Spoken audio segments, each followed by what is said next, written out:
Visila Bococo es considerada una de las 10 mujeres españolas más influyentes en los negocios americanos, exdirectora de la Cámara de Comercio de España en Nueva York y CEO de BBES International.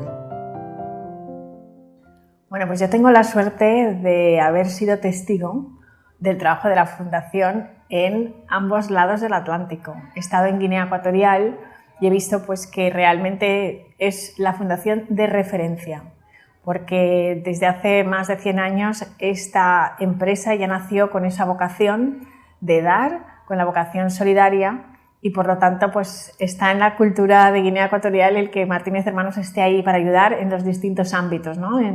Promover el deporte, la salud, un montón de temas, ¿no? El empoderamiento de la mujer, el que la formación de los jóvenes, que la gente realmente en riesgo de exclusión social tenga un sitio en la sociedad.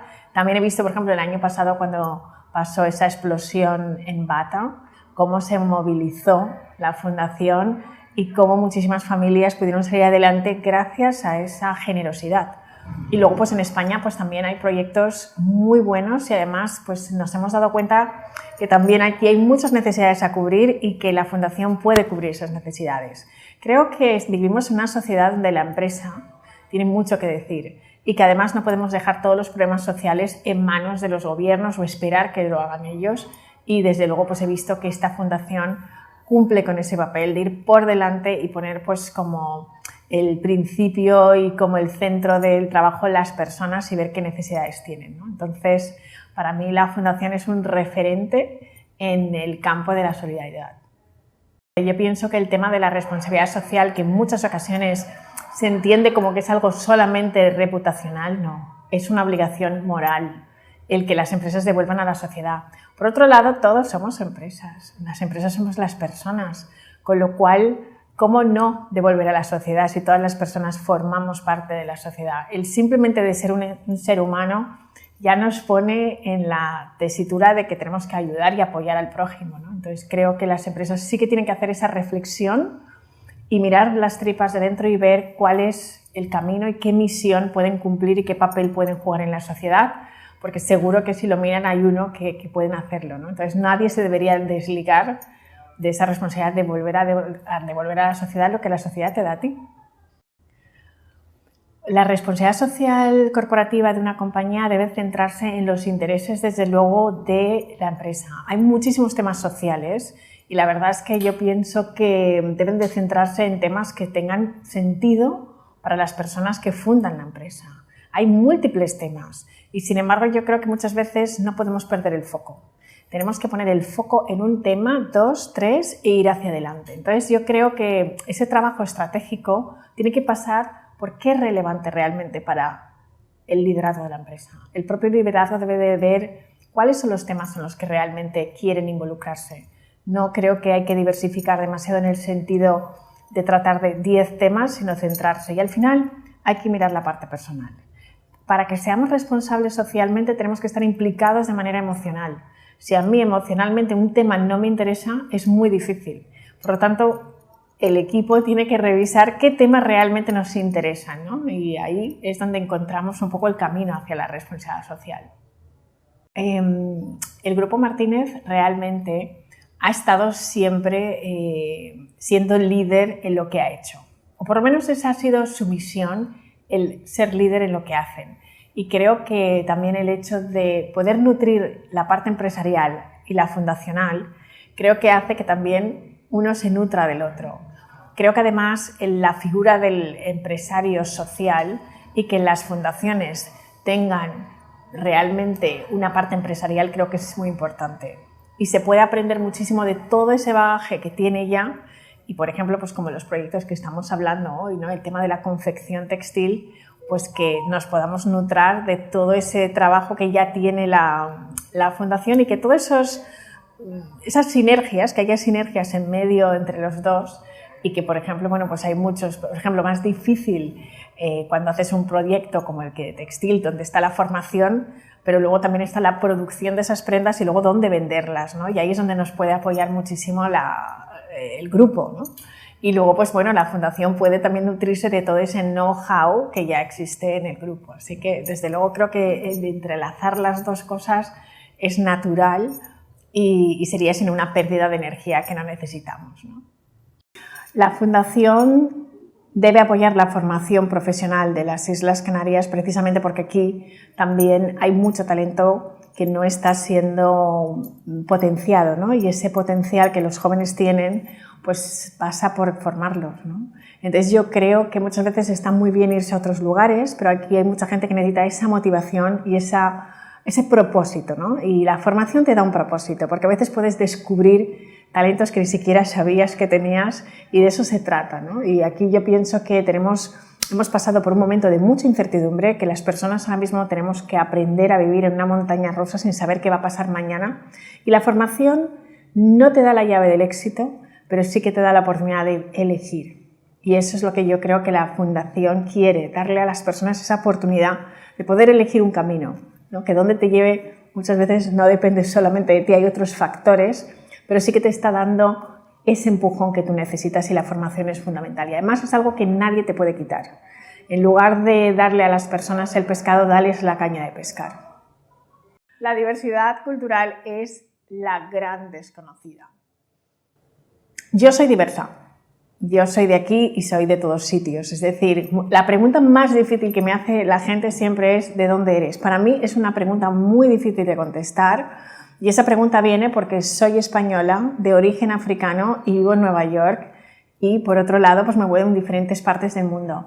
Las personas que somos híbridos culturales muchas veces no se ve el valor que podemos dar, sobre todo dentro de las empresas, porque tenemos conocimiento transversal, vivimos en diferentes culturas y somos capaces de una manera camaleónica pasar de una cultura a otra. Por tanto, la diversidad cultural yo entiendo que es un superpoder y es riqueza. Y muchas veces pues también está la diversidad étnica, el hecho de ser de diferentes etnias y la diversidad de raza. Entonces, para mí es una misión el que esa diversidad se vea que viene a sumar y que no viene a restar. Y mucha gente, pues por el tema de la inmigración, por diferentes temas, siente que las personas diversas culturalmente vienen a quitar valor, cuando en realidad creo que vienen a aportar valor.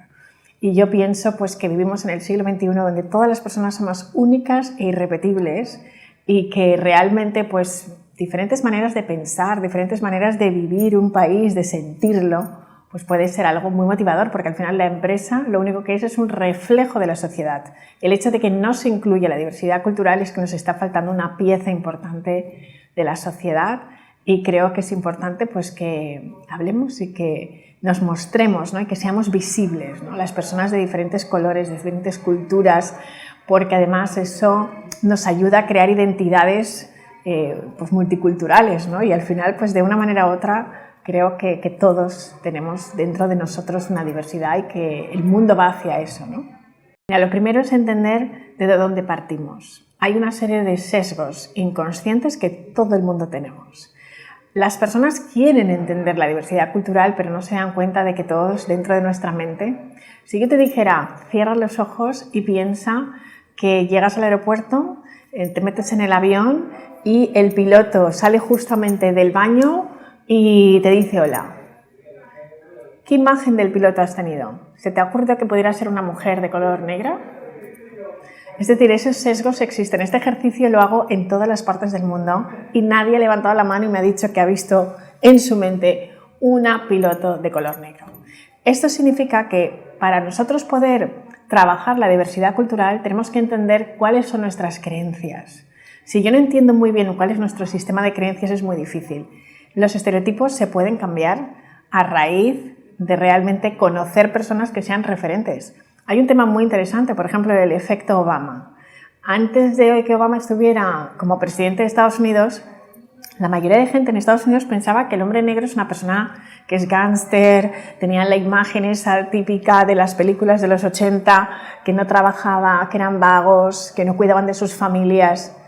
Él ha cambiado un estereotipo. De la única manera que se puede mover esos cimientos de esas creencias que son limitantes es a través de un ejemplo, referentes. Por tanto, para que una empresa tenga diversidad cultural tiene que contratar personas culturalmente diversas y que sirvan de ejemplo y que la gente empiece a relajarse y a entender pues que son mucho más parecidas las personas de lo que ellos creen y que al final nosotros hemos hecho dinámicas de trabajo trabajando la empatía y la vulnerabilidad y nos hemos dado cuenta de que la gente somos mucho más iguales de lo que pensamos.